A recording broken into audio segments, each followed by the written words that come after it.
Good afternoon, synthesists.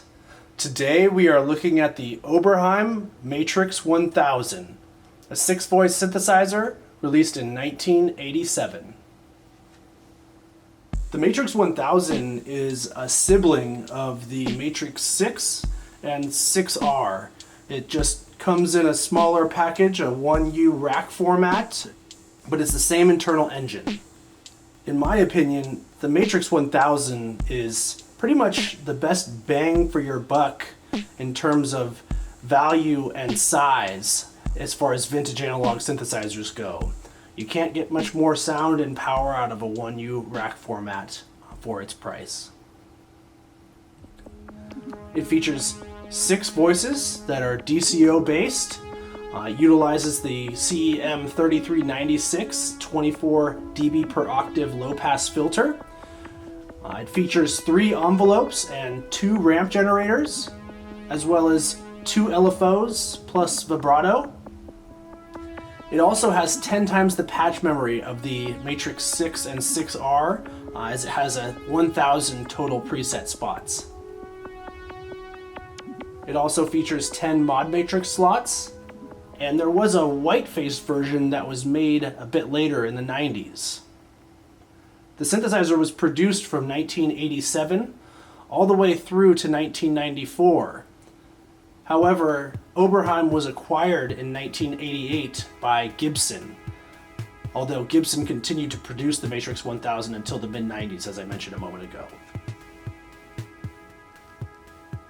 Due to the limitations of the operating system that Oberheim originally created for the Matrix 1000, if you try to use a controller to adjust parameters like the filter cutoff, in factory form you'll hear a lot of stepping as the operating system cannot keep up with a fast filter sweep, for example. So today we are going to install the Tauntek 1.20, essentially modern firmware upgrade.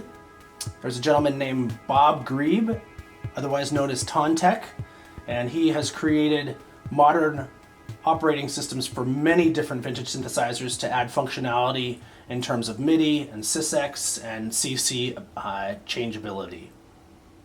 So we're going to go ahead and open up the synthesizer to install the new Tauntek EEPROM so that we can utilize the upgrade for its faster response and other additional features. Okay, so to open up the synthesizer, there are 3 screws on each side, as well as a couple, 3 on the back here as well that we'll need to remove. So I'm going to go ahead and do that now.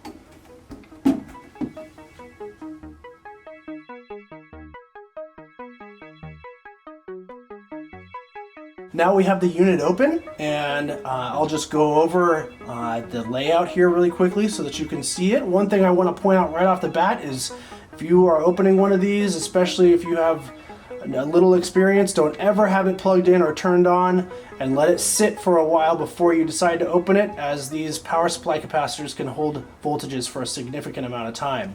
But as far as the layout is concerned, you can see the power supply input and transformers right here. These are the main filter capacitors, and we've got the digital side of the circuitry on the board here, your control circuitry, and this is our battery backup here.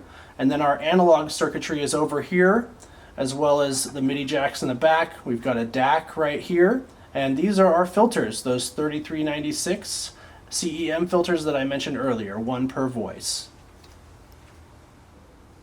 Okay, so the chip that we are concerned about today is right here, and this is the EEPROM that holds the factory firmware. And so we need to remove this chip, and luckily it's socketed, as you can see here. So if you want to do this yourself, you don't need to worry about soldering or removing the board or anything like that. But one thing I often see people have trouble with is removing this, because it's easy to bend the pins, it usually takes a significant amount of force. So you want to make sure you do it carefully. And this is an EEPROM remover, and if you use this, I highly recommend that you put it on and you hold this and you kind of wiggle back and forth slowly as you pull it out, and try to do it evenly on both sides. But a lot of times you won't have one of these, and it's actually easier often to use something like this, a knife or a really flat screwdriver, because this is easier if you have access to get in there from the side as we do in this synthesizer.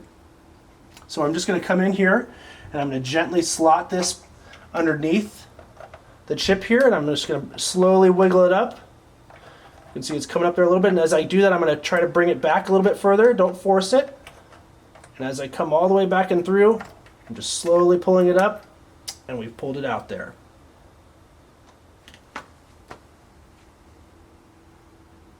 Here's our replacement EEPROM. As you can see, it says Matrix 1000 1.20 OS, and again, this was made by Tauntek or Bob Grebe. I highly recommend checking out his website at tauntek.com.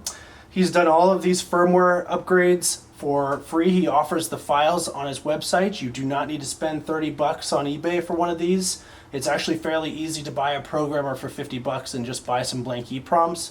But even if you do buy one online, consider supporting him or donating to him. He's done a ton of work and he doesn't charge for it. Truly a huge benefit to the vintage synthesizer community. As far as installing it, it's fairly simple. The one thing you need to make sure you keep an eye on is this little notch right here. This shows you which side the chip should be pointed, and you'll see that there is a matching notch on the circuit board and on the socket right here. So you just want to make sure that when you're putting this in, you line up both notches together. If you put it in backwards, you'll ruin the chip. As far as inserting it, a lot of times the legs will be out too far, so they won't line up perfectly.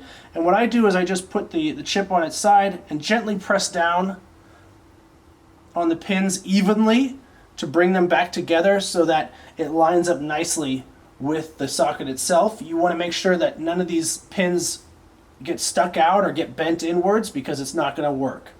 So all I do is look on either side, bring it in from one edge first, kind of push over to force the legs in on the other side, and get this ready to get pushed in. But before I do, I'll check both sides to make sure that no pins are stuck out, and then you just want to firmly press it down into the unit, and that's all you have to do.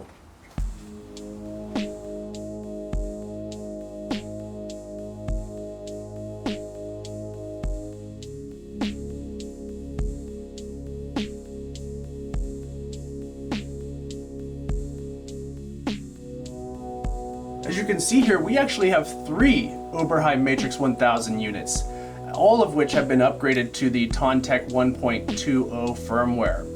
And this brings me to the last feature of the Matrix 1000, which really makes it special, and that is its ability to polychain with other units.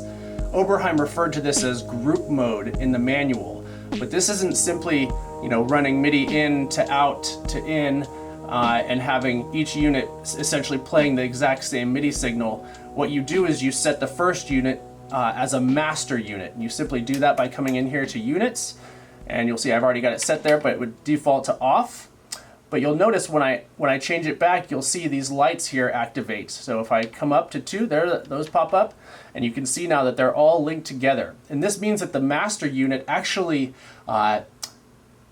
splits the voices between all 3 units. So it decides which voice is played in which unit, and it will cycle between each of the units here, and you'll see there'll be a dot in the corner so that when I press a note,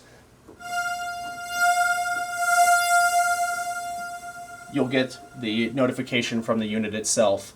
And the other great option the great feature when you do this is that you can fine-tune them all differently. So I have the master tuned down by 3 notches, and the center one at 0, whereas this one I moved up 3 notches. So they're all slightly detuned from each other, and again they'll share voices. So this effectively works as an 18 voice Matrix 1000.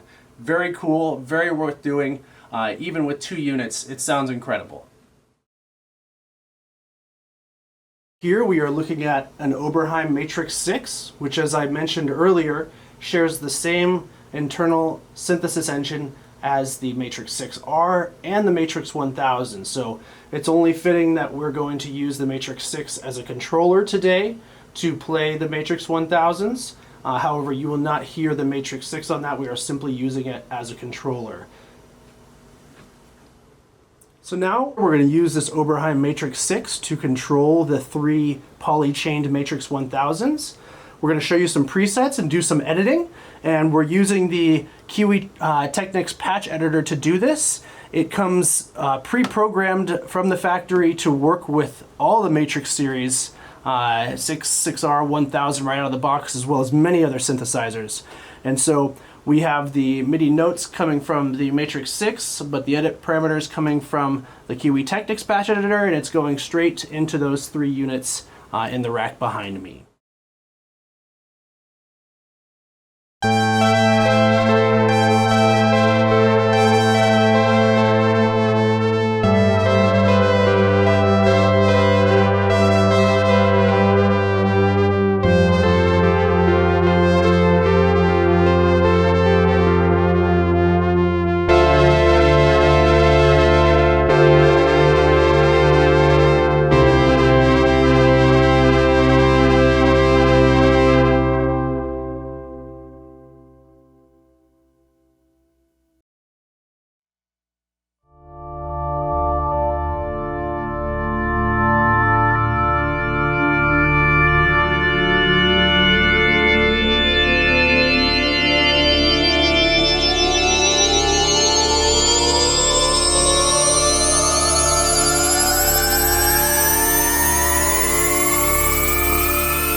Thanks for joining us today with the Matrix 1000.